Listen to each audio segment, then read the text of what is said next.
Now to other stories. As Inspector General of Police Kayode Igp'S affirmed his decision on not going back on the withdrawal policy of police mobile force personnel from VIPs in the country, some Nigerians have applauded the move as a positive step in the right direction towards repositioning the force to better combat crime and criminality in the country. While the force reiterated that the withdrawal of PMF personnel has commenced from escort and guard duties to optimize the allocation of resources and enhance the efficiency of the Nigerian police force in its mandate to safeguard the lives and properties, some Nigerians will agree that the VIPs are entitled to protection. Observe the days cannot be done at the expense of Nigerians whose lives are now at risk. What the IGP has done is actually a progressive step, the way they had said.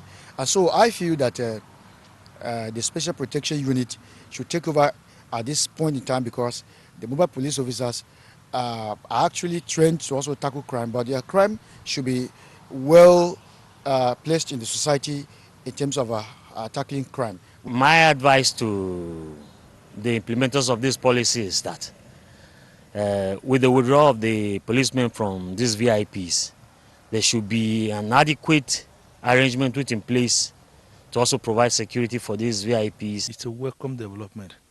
You see, the Mopo are the last men standing. In the police force, we regard to them as the gallant officers.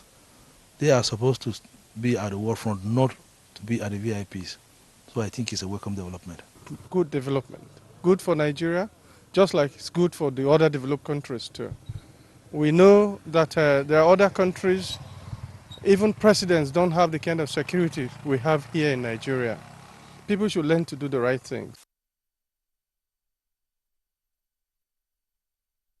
The people emphasized that the right thing must be done if the country must move forward in tackling insecurity, stressing that more personnel be recruited and a special unit be established to protect VIPs and not the mobile policemen, who are a striking unit of the force highly trained to combat crimes, particularly with security challenges.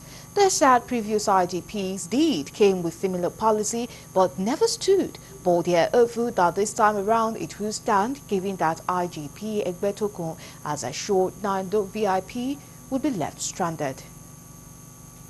Politicians are having their ways the wrong side, and because of that the people are crying. That's why there's a high level of insecurity in Nigeria. So Nigerians should learn to do the right things. And the politicians, once they are doing the right things, the people will love them. I think the Special Protection Unit will begin to tackle that. But I would say that once you bring back the mobile police officers to the society to combat crime, to comb crime out of society, they should do that very well. Police have the regular force. The regular force can stand in, can equally do the same job. They don't need to panic. I think that's the right thing to do. They should use the regular police force. So I think I've seen some level of seriousness. Besides, governments are differently. You cannot find government behaving in the same direction because a previous government came on board. Such promises were not achievable, or such promises were not reached after the decisions were made public. But I've seen that the body language of the IGP and of course the government of the day is one that one can not doubt the fact that this time around is going to be done.